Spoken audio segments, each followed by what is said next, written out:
예, 안녕하세요. 예, 지금 이제 시간이 거의 다 됐는데요. 예, 저는 오늘 강의를 맡게 된 카이스트 기계과 유승화라고 하고요.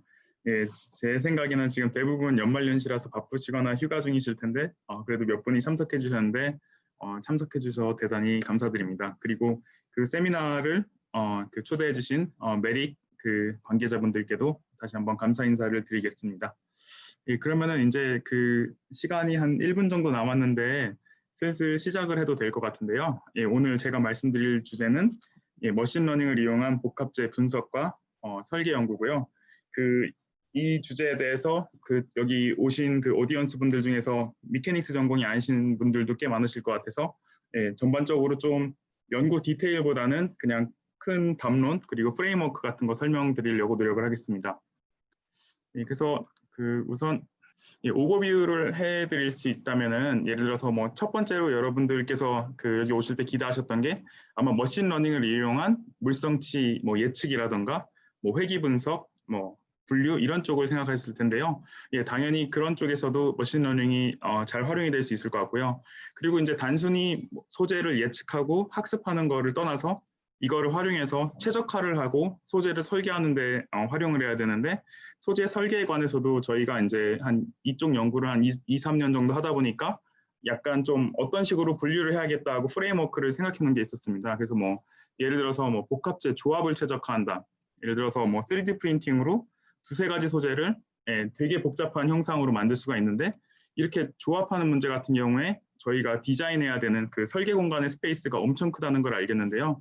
예, 조금 이따가 다시 자세히 설명을 해드리겠지만 학습 데이터가 아무리 많아도 이렇게 뭔가 컴비네이션에 대한 문제 같은 경우는 너무너무 저 디자인 스페이스가 커서 뭔가 엑스트라폴레이션을 자연스럽게 썼어야 되는데 이런 문제에 대해서도 오늘 말씀을 드리겠습니다. 그래서 학습이랑 저 학습된 머신러닝과 뭐 기존에 있던 최적 알고리즘, 제네틱 알고리즘 등을 섞여서 어떤 식으로 이렇게 광역 최적화, 글로벌 옵티미제이션 할 수 있는지 이런 거를 소개시켜 드리려고 하고요. 뭐 그 결과물로다가 뭐 이런 식으로 엑스트라폴레이션과 머신러닝을 결합해서 최적화하면은 이런 모양을 만들 수 있다. 뭐 이런 식으로도 한번 소개를 드리겠습니다. 그리고 이제 저 조합 문제 말고 그 형상 문제, 쉐입 최적화 문제는 저거보다 좀 쉽고 엑스트라폴레이션이 아니고 인터폴레이션, 보관 정도로 할 수 있는 상당히 작은 설계 공간이라는 거를 알게 됐고 이런 문제에 대해서도 한번 소개를 해드리고 싶습니다. 그래서 뭐 조합을 하든 형상을 하든 이 두 가지에 대해서는 데이터가 많아서 뭐 인공신경망을 학습한다든가 심층신경망을 학습하는 이런 주제들이었고요.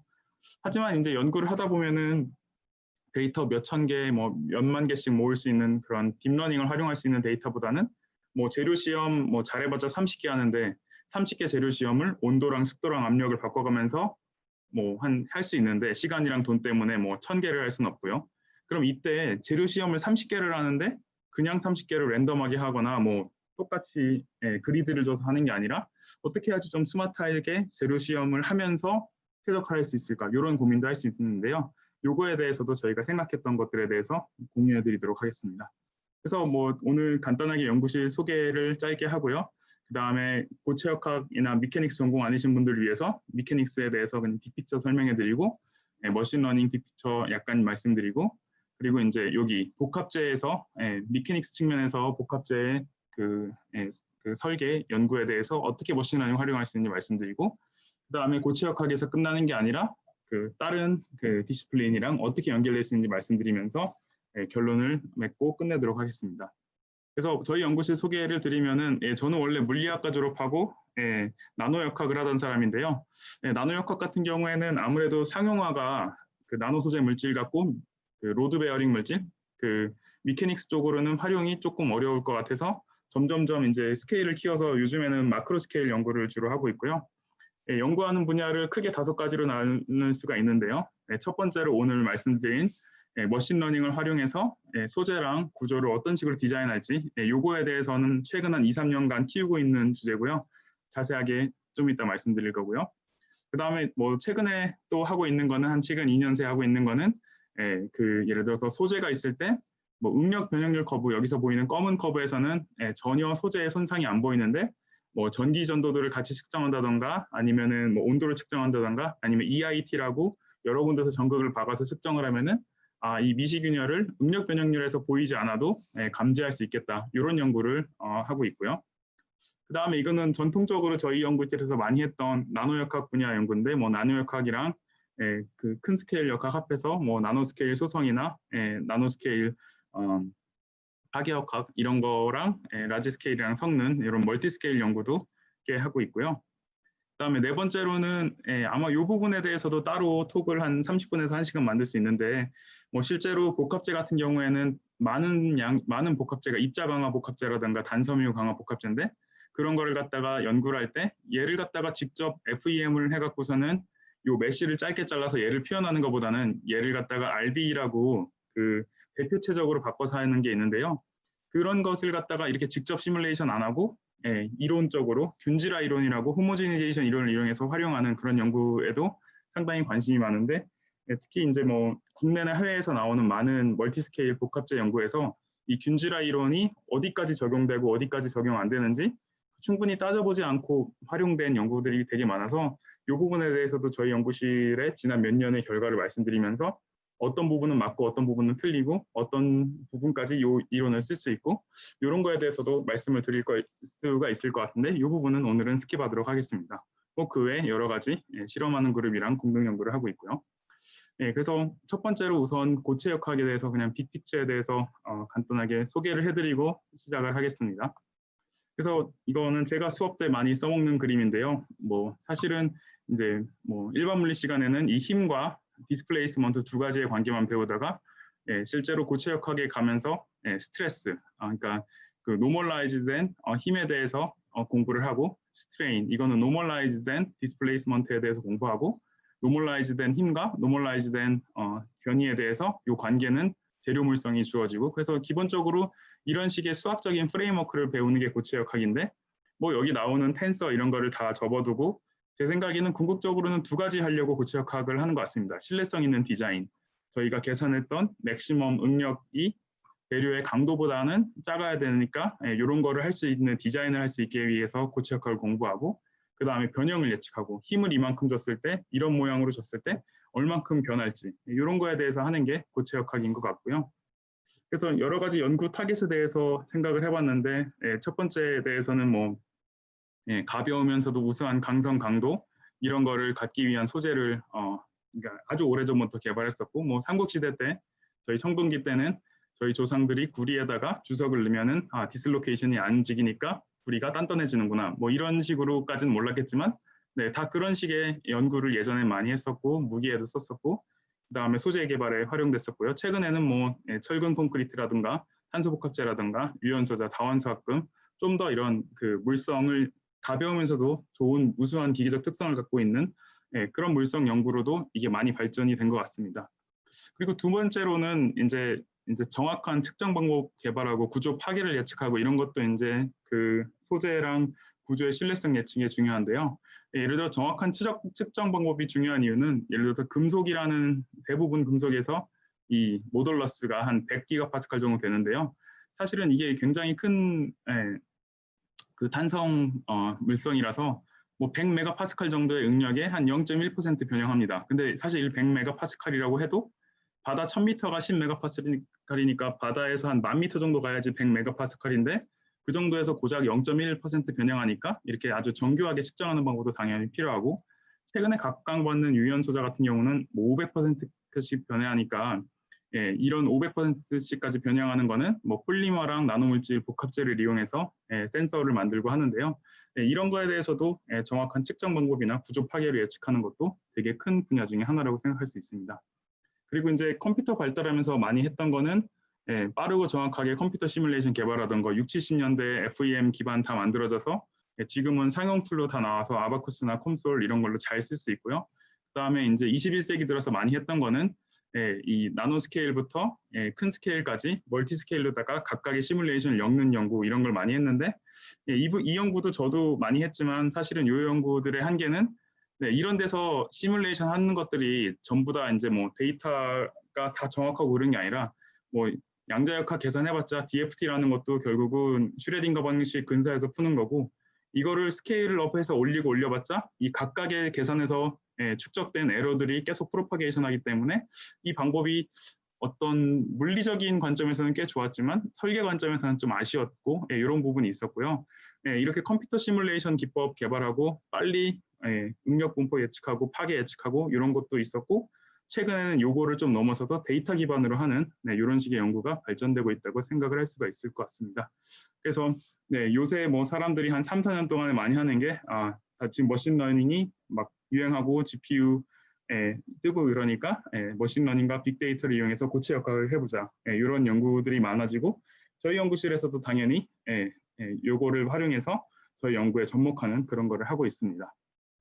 그러면은 머신러닝 관련해서는 또 간단하게 소개를 시켜드리면은 예를 들어서 조금 전에 보인 멀티스케일 모델링 같은 경우는 뭐 엔지니어링 시스템이 있을 때 뭐 양자역학 계산도 하고 F는 MA도 풀고 조금 전에 보여드렸던 고체역학 뭐 텐서 같은 거 풀어서 이 기초적인 원리를 이용해서 인포메이션과 널리지를 얻으려고 했다면은 요새는 뭐 센서도 많고 데이터도 많아지고 컴퓨터 시뮬레이션으로 싸게 데이터 많이 뽑을 수 있으니까 이런 거 하나도 몰라도 양자역학도 모르고 뭐 FEM도 모르고 그냥 아무것도 몰라도 데이터가 많으면은 얘를 이용해서 한번 추론해보자 이런 식으로 그 복합재 아니 고체역학 연구에 접목하는 게 있을 것 같고요.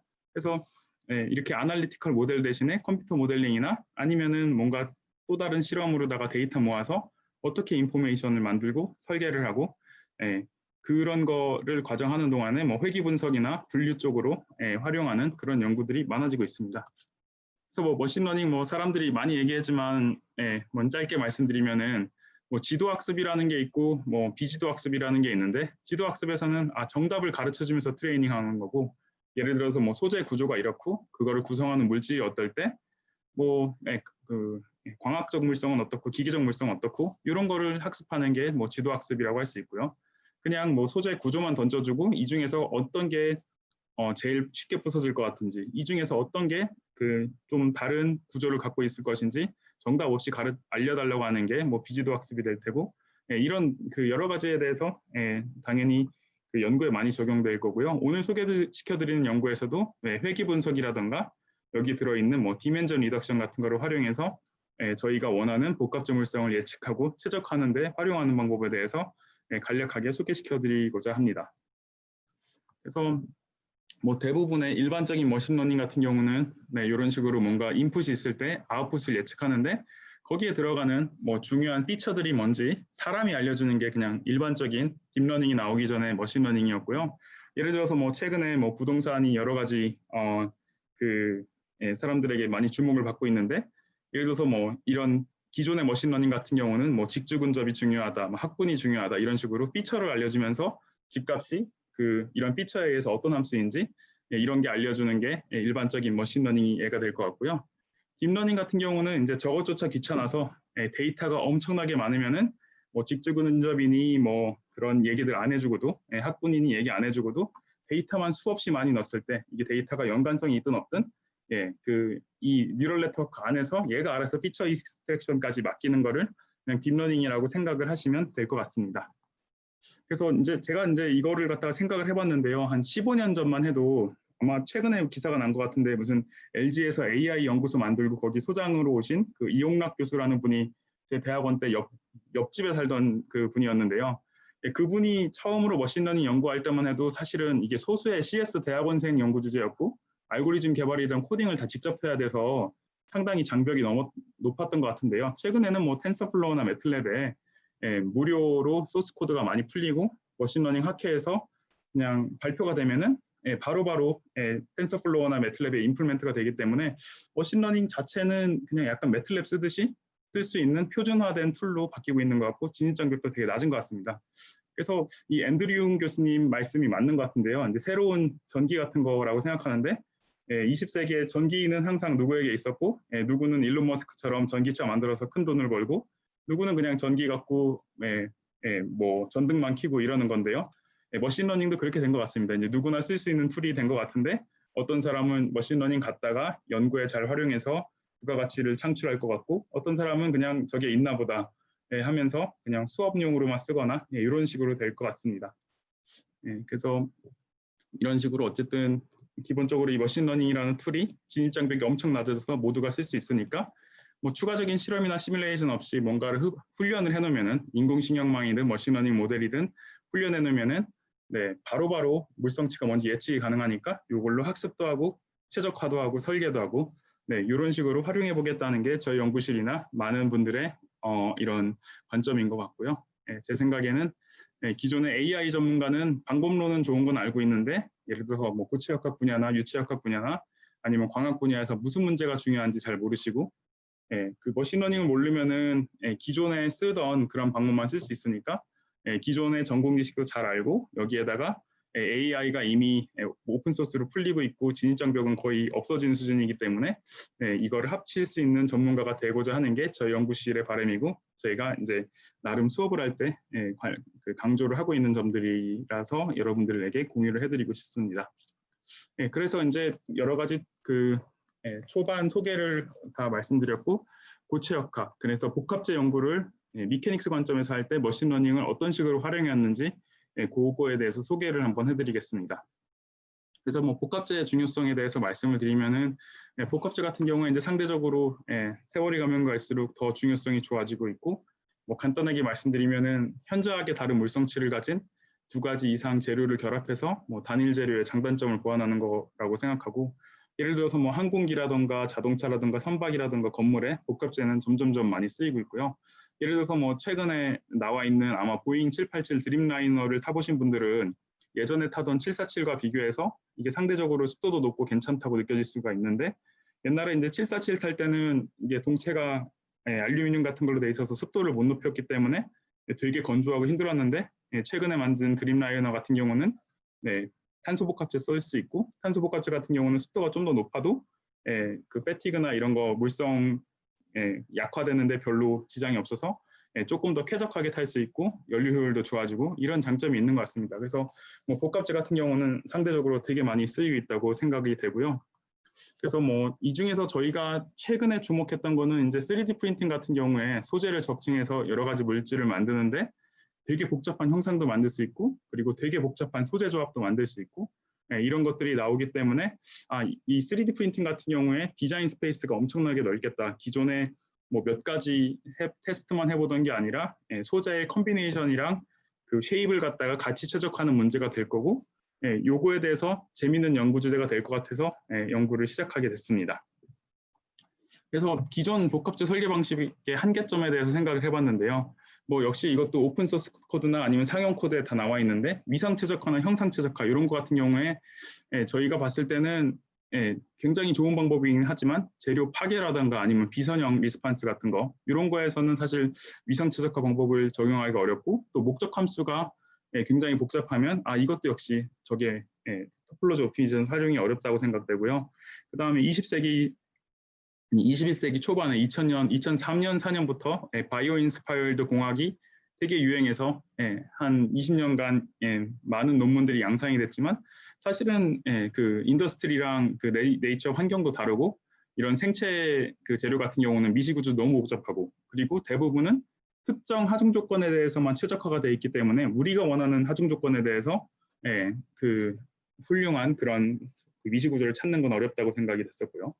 그 다음에 뭐 시행착오를 통한 기법 같은 경우는 기존에 이미 잘 알려져 있던 소재 같은 경우는 이미 그 인투이션이 있기 때문에 시행착오를 통해서 개발이 잘 되지만 뭐 3D 프린팅, 그 되게 여러 가지 물질을 잇는 다물질 3D 프린팅 같이 저희가 충분한 그 지식이 축적되지 않은 경우에 실험 기반으로 최적화하는 건 어렵겠다 싶어서 머신러닝을 활용해보자 이런 생각을 했습니다.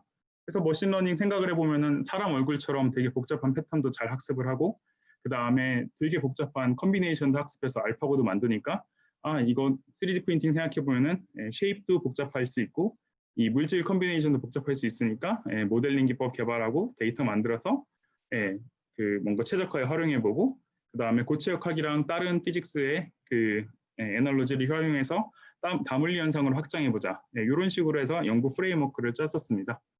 그래서 저희가 이제 몇 년 연구해서 오늘은 케이스 스터디 몇 가지만 보여드릴 텐데요.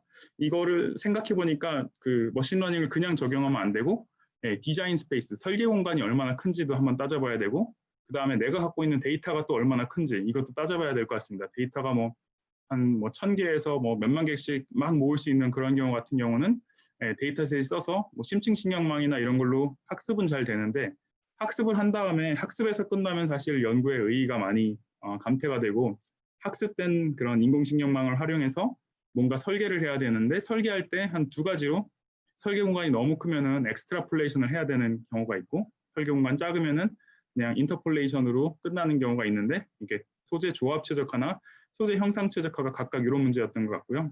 그리고 이제 강의 오늘 그 세미나 처음 시작할 때 그 말씀드렸던 데이터셋이 뭐 진짜 몇십 개밖에 실험 못 하는데 그런 실험을 어떤 식으로 효율적으로 하냐 이런 문제에 대해서도 또 다른 방법을 적용해 봐야 될 것 같습니다. 그래서 요거에 대해서 그냥 케이스 스터디와 함께 묶어서 소개를 한번 해드리겠습니다. 그래서 첫 번째로 저희가 했던 그 예제 문제 같은 경우에는 이런 문제였습니다. 예를 들어서 뭐 이제 2차원 필름을 복합재를 그냥 3D 프린터로 찍는다고 가정을 했을 때 좀 딱딱한 물질이 있고 부드러운 물질이 연질과 경질 물질이 이렇게 콤비네이션이 있을 때 저희가 이거를 이제 시뮬레이션을 통해서 한 10만 개 정도 이런 콤비네이션에 대해서 응력 변형률 커브, 스트레인과 스트레스 커브를 한 10만 개 정도 구축을 하고 요거를 한번 머신러닝으로 하는 연구를 해봐야겠다 했었습니다. 근데 머신러닝 처음 할 때 이제 저희가 생각했던 거는 요 챌린지만 있다고 생각을 했는데요. 이렇게 스트레스 스트레인 커브를 그리면은 이 커브를 따라서 데이터 포인트가 저희가 이게 스트레인 한 61개 지점에 대해 찍어서 61차원짜리 아웃풋인데 이거 이렇게 121차원짜리 아웃풋, 물질 두 가지 컴비네이션으로 121차원짜리 인풋에서 61차원짜리 아웃풋, 이렇게 고차원 데이터를 어떻게 학습하나 이런 게 챌린지였고요. 사실은 두 번째가 조금 더 훨씬 큰 챌린지였는데요. 저희가 처음에 이 문제를 그냥 되게 가볍게 생각했는데 사실 따져보니까 두 가지 물질로 여기 121개의 그리드를 채우니까 이게 경우의 수가 10의 36승이 되더라고요. 그리고 이거 너무 경우의 수가 많은 것 같아서 최소한 노란 거랑 파란 거에 부피비라도 고정해 볼까 하니까 역시 컴비네이션 하니까 경우의 수가 10의 34승이었습니다. 그래서 저희는 사실은 데이터 저 10만 개를 모으기 위해서 상당한 시간을 투자했고 그냥 이런 설계 공간을 따져보지 않았을 때 우리 데이터는 충분하니까 뭐 딥러닝하고 어떻게 하면 연구 잘 되겠지 생각을 했었는데 사실 설계 공간과 저희 데이터를 비교해 봤을 때 비율이 10의 29승분의 1이었는데요. 이게 너무 터무니없이 작은 학습 데이터라는 거를 연구를 하는 도중에 나중에 생각해서 알았습니다. 그래서 앞으로 연구할 때는 이렇게 생각하지 말고 디자인 스페이스가 얼마나 큰지부터 따지고서는 학습 데이터를 봐야겠다 이런 생각을 했고요. 이게 얼마나 작은 숫자냐면은 지금 여기 듣고 계신 분들 중에서 뭐 엄지손을 보시면 엄지손에 한 탄소 원자가 한 10g 정도 있을 텐데요. 탄소 원자가 한 10g 정도 있으면은 아보가드로 넘버 한 10의 23승계 정도의 탄소 원자가 있거든요. 그러면은 엄지손 전체에 있는 탄소 원자 중에 딱 한 개 정도 찾는 게 10의 23승분의 1인데 그거보다 100만 분의 1 정도 작은 게 저희 데이터의 비율이라고 생각하시면 될 것 같고 저희가 뭐 이거 갖고 데이터 학습해봤자 아마 저희 옵티멀 포인터는 저 광대한 설계 공간에 저 멀리 있는데 요거를 어떻게 최적화하느냐 이런 게 되게 큰 챌린지가 된다는 거를 알게 됐습니다. 그래서 이 부분에 대해서 한번 또 말씀을 드리겠습니다. 그래서 첫 번째로 저희 챌린지에 대해서 이제 61차원짜리 아웃풋, 이 커브를 통째로 어떻게 학습하냐 이런 챌린지가 있었는데요. 이거 같은 경우에는 되게 표준화된 프린시플 컴포넌트 애널리시스, 그 비지도 학습 중에 하나인 그 차원 축소를 이용해서 활용했는데요. 예를 들어 이런 커브가 뭐 저희가 한 10만 개 정도 모았으니까 이게 61개였고 이런 데이터가 10만 개가 있는데 그러면은 10만 곱하기 61짜리 매트릭스로 바꿀 수 있는데요. 그 매트릭스를 이용해서 프린시플 컴포넌트 애널리시스를 활용하면은 주성분이 몇 개인지 나옵니다. 저희가 이제 알게 됐던 게 이거를 주성분 분석을 해보니까 처음에 데이터는 61차원이었지만 주성분 한 14개 정도만 활용하면은 전체 그 데이터 간의 그 차이를 한 99.5% 정도를 설명할 수 있었는데요. 그래서 주성분 분석을 한 다음에 저희가 트레이닝을 할 때 얘를 직접 아웃풋으로 트레이닝하는 게 아니라 CNN을 활용해서 아웃풋을 주성분을 추측하게 해놓고서는 그렇게 해서 학습된 그 주성분을 이용해서 다시 또 인버스 트랜스포메이션 하면은 원래 커브를 복원할 수 있으니까 원래 61차원짜리 데이터를 14차원, 15차원으로 줄여갖고서는 그 머신러닝 할 때 훨씬 더 적은 변수만 활용해서 학습을 하고 나중에 다시 그 이 커브를 학습할 때는 인버스 트랜스포메이션하고 이런 전략을 활용해서 어느 정도는 데이터 차원 축소해서 학습이 가능하다는 정도는 알게 되었습니다. 그래서 뭐 뒤에 나중에 리퍼런스 알려드리겠지만 거기에 조금 더 자세한 설명이 나와 있고요. 그래서 저희가 뭐 이 생각보다 컨볼루션 뉴럴 네트워크가 좋아서 저희 데이터는 10의 34승계 중에 10의 5승계밖에 없었지만 뭐 완벽하진 않지만 어느 정도 트렌드는 잡아낼 수 있다는 정도를 확인하면서 첫 번째 학습에 대한 연구를 끝냈습니다.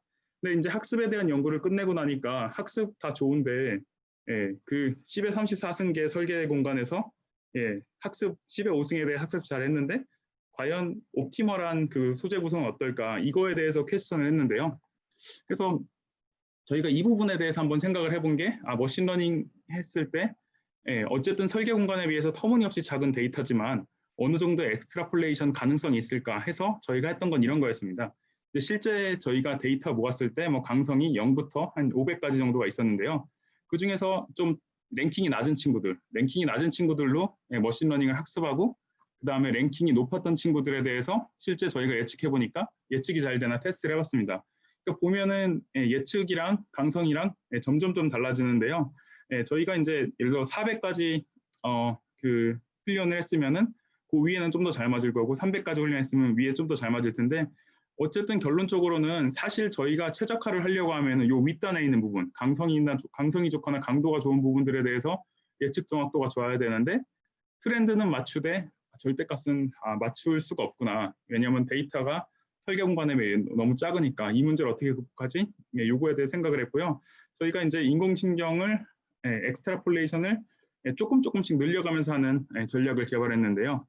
뭐 이런 거 맞습니다. 그래서 우선 신경망 훈련해서 뭐 유전 알고리즘 활용해서 한번 어떻게 해야지 우수한 그 녀석들이 만들어질까 요 위쪽에 있는 데이터 갖고서는 유전 알고리즘 돌려서 여러 가지 후보들 저희가 학습 안 했던 거를 후보 데이터를 학습하고 그 다음에 실제로 이제 신경망 통해서 값을 예측했을 때 FEM을 돌려보면은 FEM이랑 사실 잘 안 맞습니다. 그래서 그런 부분만 고친 다음에 그 걔를 갖다가 이미 훈련된 인공신경망에다가 새로 추가된 데이터만 조금씩 추가해서 전이학습으로 인공신경망 업데이트하고 그 다음에 전이학습된 거 갖고 또 새로운 후보군 추천받고 이런 식의 사이클을 돌려서 저희가 이제 데이터를 갱신하면서 인공신경망도 갱신하면서 전이학습을 하도록 해봤는데요.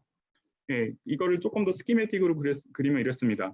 예를 들어서 전체 설계 공간 이거 되게 과장해서 그렸는데 이거는 사실 예를 들어 10의 34승이고 요거는 10의 5승이라 사실은 눈에도 안 보여야 되는데 그냥 눈에 보인다고 가정했을 때 이런 포인트들이 저희 학습 공간이라고 섰을 때 엑스트라폴레이션이 되는 부분은 학습 데이터에서 얼마 멀지 않은 이 부분만 사실 머신러닝이 쓰일 수 있고 이런 데서는 사실 머신러닝 저희가 훈련하는 게 아무 의미가 없습니다. 왜냐면은 전체 10의 34승 중에 10의 5승만 학습한 거기 때문에 그래서 신뢰할 수 있는 범위 내에서만 뭔가 최적화를 하고 그러면은 이 부분에 대해서 데이터를 조금 더 얻은 다음에 얘네들에 대해서 다시 또 머신러닝 그 심층 신경망도 업데이트하고 업데이트된 신경망 갖고 새로운 후보군 도출하고 이런 식으로 해서 점점점 전역 최적화나 국부 최적화 지점으로 저희의 머신러닝의 그 인공신경망의 적응 범위를 넓혀가는 식으로 최적화를 한번 진행해봤습니다. 그래서 예를 들어 보면은 이 여기서 보여드린 검은 포인트가 저희가 처음에 활용했던 10만 개의 데이터인데요. 10만 개의 데이터에서 뭐 0부터 600 정도가 맥시멈이었는데 이런 식으로 유전 알고리즘을 통해서 한번 그 좀 좋은 후보군을 도출해서 걔네들에 대해서 머신러닝을 그 인공신경망을 업데이트하고 또 업데이트된 인공신경망으로 조금 더 좋은 후보군 도출해서 또 확인해서 FEM으로 계산을 해갖고서는 인공신경망 정확도 또 업데이트하고 이런 식으로 저희 바운더리 조금 바깥에 있는 것들만 후보군 추출해서 FEM으로 업데이트해서 신경망 정확도도 업데이트하면서 몇 번의 사이클을 거치니까 이게 최적화가 되는구나. 비록 처음에 출발했던 데이터는 아주 적었지만 어느 정도 머신러닝이 패턴만 배울 수 있으면은 이렇게 엑스트라폴레이션을 심하게 해야 되는 것도 최적화를 활용할 수 있다. 이런 식의 결론을 얻었습니다. 그래서 뭐 강성뿐만 아니라 아까 말씀드렸던 대로 강도같이 이거는 완전 비선형 데이터인데요. 이런 비선형 데이터에 대해서도 머신러닝을 활용해서 최적화가 가능하고 이거에 대해서 뭐 물리적인 설명도 할 수 있었고 이런 거에 대해서 소개를 한번 시켜드리고 싶었습니다. 그래서 뭐 말씀을 이렇게 요약을 드리자면은 학습 데이터가 그냥 봤을 때 뭐 10만 개, 100만 개면은 되게 큰 학습 데이터라고 생각을 할 수가 있는데 내가 지금 연구하는 디자인 스페이스가 얼마나 큰지를 생각을 안 하면은 사실은 얘에 대해서 크다 작다를 말하기가 애매하다는 거 그런 포인트를 말씀드리고 싶고 이런 식으로 데이터의 절대량은 많지만 디자인 스페이스가 너무 클 때 옵티멀 포인트를 갈 때는 무조건 엑스트라폴레이션을 해야 되는데 이런 식으로 최적화를 어떻게 할지 이런 기법을 한번 생각해봤다. 이런 데서 의미를 찾을 수 있을 것 같습니다. 그래서 요거는 그 어쨌든 옵티미제이션이 어려운 어떤 그 컨비네이션 문제에 대해서 말씀을 드렸고요. 그 다음에 상대적으로 쉬웠던 거는 이제 그 쉐입 최적화였습니다. 저희가 이제 소개드릴 케이스 스터디 같은 경우는 이렇게 자연을 모사한 그 리버서블 어데이션 디테치가 되는 이런 그 접착 기둥 문제였는데요. 접착 기둥 문제 같은 경우는 사실은 역시 말씀드린 대로 21세기 초반부터 2000년대 초반부터 많이 연구가 되었고 뭐 개코 로봇도 나오고 뭐 나노 마이크로 엔지니어링에서 이런 거 막 따라해서 논문 막 찍어냈었죠. 2010년 뭐 초반 중반까지요. 그래서 이 연구에 대해서도 최적화 연구도 많이 진행이 됐었는데요. 요거의 최적화 같은 경우는 뭐 어떤 식이냐면요. 예를 들어서 저희가 기둥이 그냥 원기둥이라고 하면은 원기둥 양쪽 끝에서 요 계면 원기둥과 요 서피스의 계면에서 응력이 엄청나게 집중됩니다. 그럼 양쪽에 응력이 집중되니까 사실은 페일리어가 양쪽 끝부터 진행되는데요. 사람들이 요 접착 기둥의 모양을 바꾸면은 응력 집중도 많이 완화될 수 있고 어떻게 보면은 그 이거를 모양을 잘 옵티미제이션 하면은 계면에 있는 스트레스가 이런 식으로 발산을 안 하고 스무스하게 변하고 거의 평평해지는 이런 점도 찾을 수 있다. 이런 식으로 해서 약간 파라메트릭 스터디를 많이 하고 실험 검증을 해서 연구를 꽤 많이 했었습니다.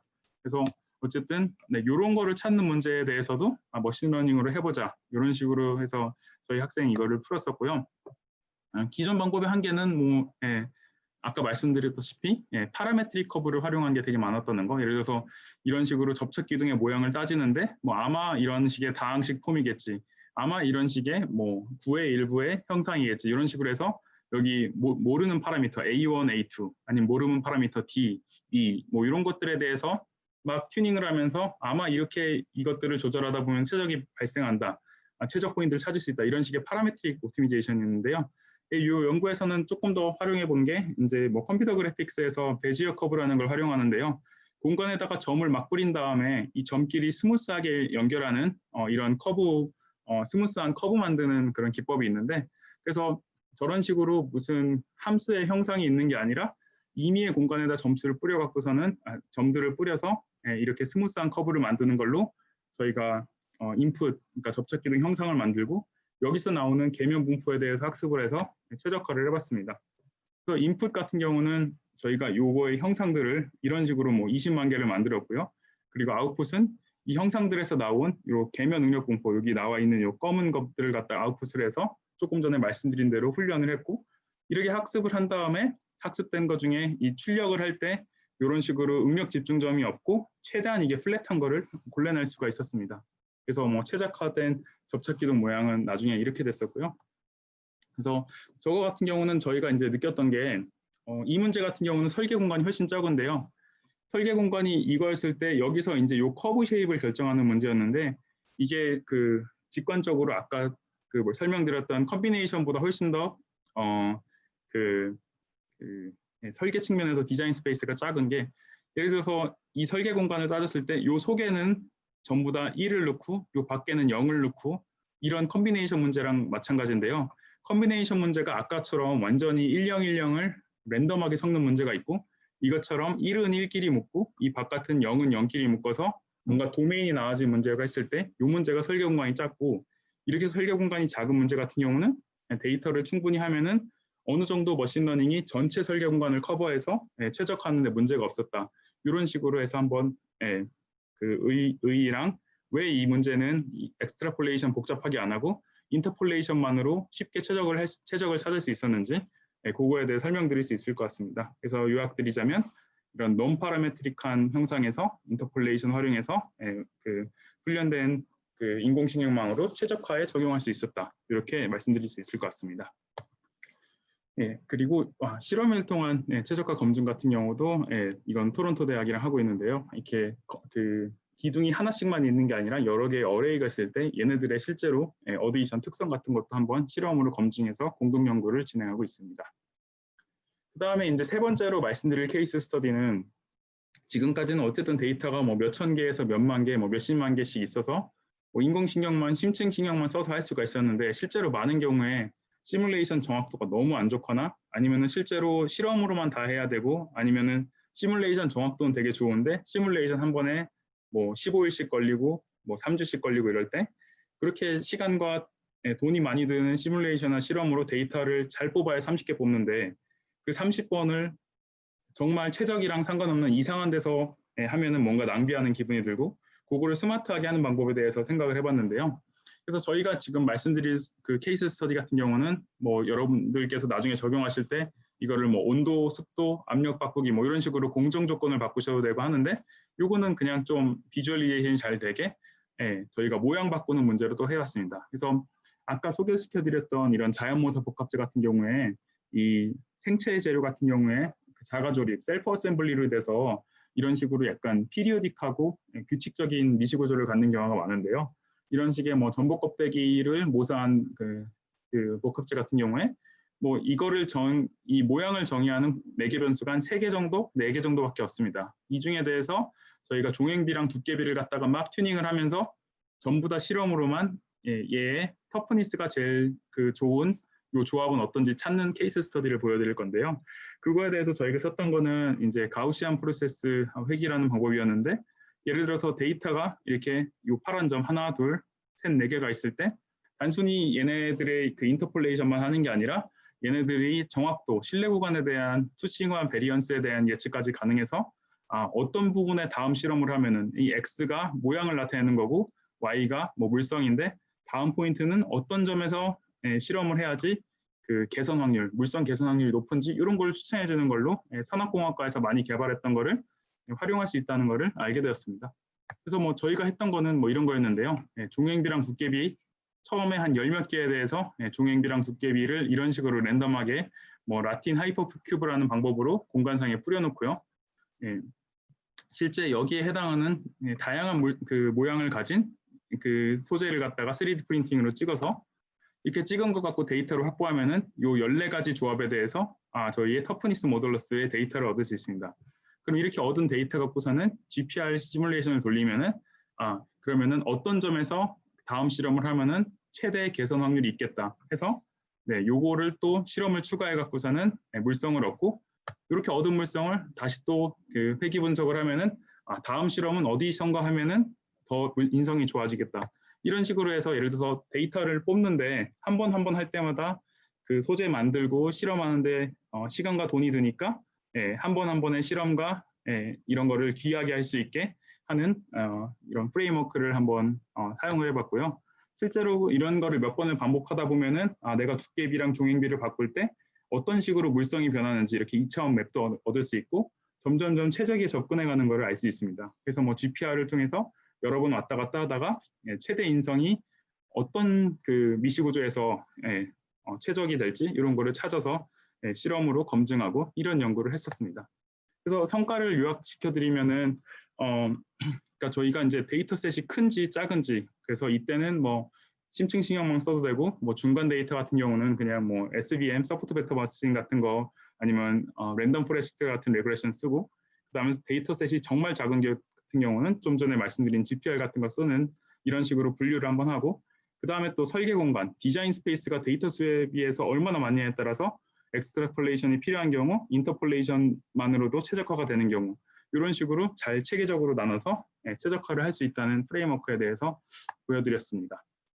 그래서 뭐 자세한 그런 그 디테일 같은 경우는 뭐 최근에 출판된 논문들을 참고하시면 되고 아마 출판 안 된 것들은 뭐 지금 리뷰 중인 것도 있고 논문을 작성 중인 것도 있으니까 곧 저희 연구실에서 홈페이지에서 어베일러블 하실 것 같고 만약에 바로 쓰실 필요가 있으면 저희 연구실에 연락을 해주시면 공동 연구를 하든가 해서 저희가 생각했던 방법들에 대해서 많이 알려드리도록 하겠습니다. 그 다음에 뭐 데이터 정확도에 문제가 있는 경우에 대해서 생각을 해봤는데요. 그 이제 처음에 멀티스케일 그 모델링이 기계과에서 유행할 때 마치 DFT 계산이 무슨 양자역학을 진짜 정확하게 하는 것처럼 해서 무슨 전가의 보도처럼 활용이 됐었는데 사실은 DFT 계산이라고 해봤자 역시 그냥 슈레딩거 방정식 근사하는 것뿐이고 실제 실험치랑은 잘 안 맞으니까 이런 점이 있었습니다. 뭐 DFT 계산 같은 경우를 뭐 수만 개를 모아갖고 뭐 매터리얼 지놈 프로젝트라고 해서 뭐 미국에서 오픈을 했지만 사실은 DFT가 뭐 트렌드는 맞지만 실험치랑 절대값은 안 맞기 때문에 데이터 DB 자체는 큰데 정확도가 작기 때문에 활용 한계가 있겠다 이런 생각을 했고요. 뭐 이거 저희가 연구를 하다 보니까 다른 그룹에서도 비슷한 생각을 했던 것 같은데요. 예를 들어서 근사된 양자계산으로 한 5만 개씩 데이터가 있는데 실제로 실험 데이터는 500개밖에 없을 때 실제 저희가 원하는 거는 실험실로 측정된 정확한 물성인데 데이터 많은 건 이거밖에 없고 이거를 어떻게 해야 되나 생각을 해봤을 때 저희가 이제 소재 조성이랑 그 크리스탈 구조가 있을 때 이 실험치 500개에 대해서 바로 학습하는 방법이 있고 아니면은 전이학습이라는 걸 이용해서 소재 조성이랑 결정 구조가 있을 때 이렇게 그 양자역학 근사한 DFT 데이터 5만 개에 대해서 먼저 학습하고 요거를 전이학습했을 때 저희가 요거를 한번 비교를 해봐서 테스트를 해봤는데요. 요 두 번째 방법이 정확도가 훨씬 좋았습니다. 그래서 약간 양자계산 근사해서 한 거나 FEM을 완벽하게 선형으로 해서 근사해서 풀거나 이런 거가 데이터를 빨리 먹을 수 있고 데이터가 많을 때 전이학습을 활용하면은 적은 수의 정확한 데이터를 예측할 때 이렇게 한 단계 더 거쳐서 하면은 도움이 될 수 있겠다. 이런 생각을 또 하고 있습니다. 네, 이제 시간이 거의 다 돼가는데요. 뭐 짧게 뭐 다른 분야에 어떻게 연계하는지 생각을 했던 거를 말씀을 드리겠습니다. 그래서 뭐 그 이제 기계과 같은 경우는 4대 역학에 대해서 막 무슨 이렇게 구분을 하고 이런 거가 약간 문화처럼 돼 있는데요. 사실은 수학적으로 특히 선형 영역이나 아니면 스테디 스테이트에서는 수학적 상사가 있기 때문에 고체 역학에서 활용된 거를 다른 분야에 쉽게 적용할 수 있는데 예를 들어서 뭐 종이를 찢어갖고서는 크랙 팁에 스트레스 컨센트레이션을 봤던 거랑 아니면은 뭐 이런 시편에다가 이렇게 크랙을 낸 다음에 히트 컨덕션, 이 Q의 디스트리뷰션 컨센트레이션 본 거랑 사실 수학적으로 유사하고 여기서는 그냥 텐서 이퀘이션 푸는 거고 여기서는 벡터 이퀘이션 푸는 거라서 사실 수학적으로 매우 유사합니다. 그래서 뭐 이런 식으로 따져봤을 때 고체역학, 탄성학 풀었던 거 뭐 전기전도나 다이엘렉트릭이나 자성이나 이런데 그냥 변수만 바꾸면은 다 똑같은 방정식으로 연결을 할 수가 있고요. 그 다음에 커플드 피직스, 뭐 압점 물질이나 열점 물질에 대해서도 유사한 방법을 이용해서 역시 다 그냥 시메트릭 매트릭스에다가 인풋 벡터, 아웃풋 벡터 있는 걸로 다 바꿀 수가 있습니다. 그래서 고체역학에서 배웠던 거를 최소한 스테디 스테이트랑 리니어 리스폰스에 대해서는 다 쉽게 적용이 가능하고요.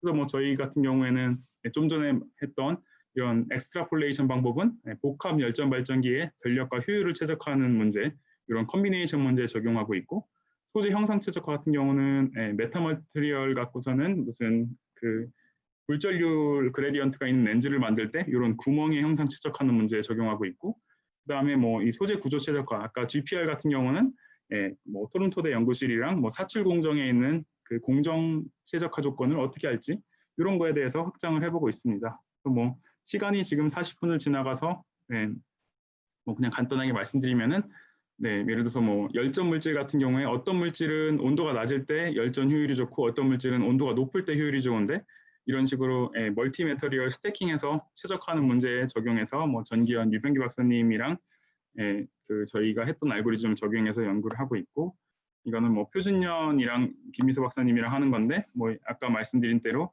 이런 식으로 에너지를 포커싱하는 이런 렌즈를 만드는데 기존에는 그냥 다 동그라미로 홀을 만들어서 이 진동 에너지를 포커스하는 문제를 풀었다면 저희는 이 동그라미 구멍의 형상까지 최적화해서 뭐 기존보다 성능이 한 2배 이상 좋아지는 결과 얻어냈었고요. 그다음에 뭐 이거는 토론토 대학 교수님이랑 일을 하려고 하는 건데 이런 공정조업 조건 뭐 4-5개를 그냥 임의로 바꾸지 말고 GPR을 이용해서 조금 더 스마트하게 바꾸면서 이런 셀룰러 플라스틱을 최적화해보자 이런 연구에 적용해보려고 노력을 하고 있습니다. 그래서 이제 마지막으로 결론을 세 줄로 드리면은 앤드류 교수님께서 말씀하신 대로 AI는 그냥 21세기 전기가 된 것 같습니다. 이거 전기 갖고 전기차 만들고 이러면은 일론 머스크처럼 잘 될 수 있는 거고 자기 연구 분야에 잘 활용할 수 있는 것 같고요.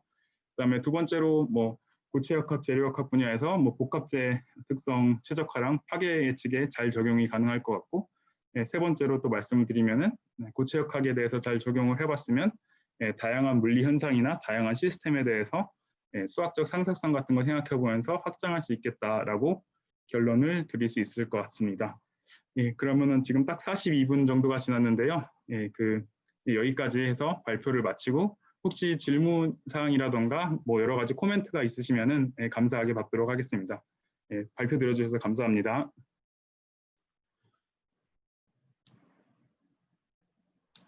예, 지금 발표 내용에 관해서 뭐 지금 당장은 질문이 없으신 것 같은데요.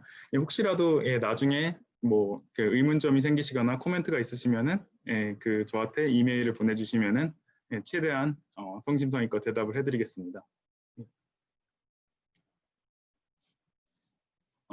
예, 정명기사님 질문해 주셔서 감사하는데요. 예, AI 같은 경우에 저도 사실은 수업을 들은 적은 없거든요. 제가 했던 거는 요새 이제 저도 학생들한테 배우는데요. 이제 저나 저 윗세대 분들 같은 경우는 뭔가를 공부할 때 책으로 공부하는데 저희 이제 90년대생이나 2000년대생 학생들은 다 이제 유튜브로 공부를 하더라고요. 그래서 저도 유튜브로 머신러닝 강의를 한번 듣고 그 다음에 뭐 기계학회나 이런 데서 하는 뭐 워크샵 1박 2일짜리 한번 듣고 그랬더니 어느 정도 이게 어떤 인풋에 대해서 어떤 아웃풋을 예측하는 거라는 것도 많이 알게 되고 그 다음에 어떤 경우에 대해서 어떤 머신러닝 툴을 쓰면 된다고 하는 걸 알게 된 것 같습니다. 그래서 AI 같은 경우에는 예를 들어 저희가 매틀랩을 쓴다고 했을 때 매틀랩에 있는 뭐 인버스 매트릭스 구하는 거 이 알고리즘을 자세히는 몰라도 갖다가 잘 활용하는 것처럼 머신러닝도 어떤 인풋과 어떤 아웃풋에 대해서 학습이 되는지 그 정도만 알고서는 오픈소스 뭐 텐서플로어나 아니면 매틀랩에 임플리멘트 된 거를 잘 다운받아서 활용하면은 각자 기계공학의 분야에 잘 활용할 수 있는 것 같습니다. 저도 전문가가 아니지만 그런 식으로 활용해서 연구에 활용을 하고 있습니다.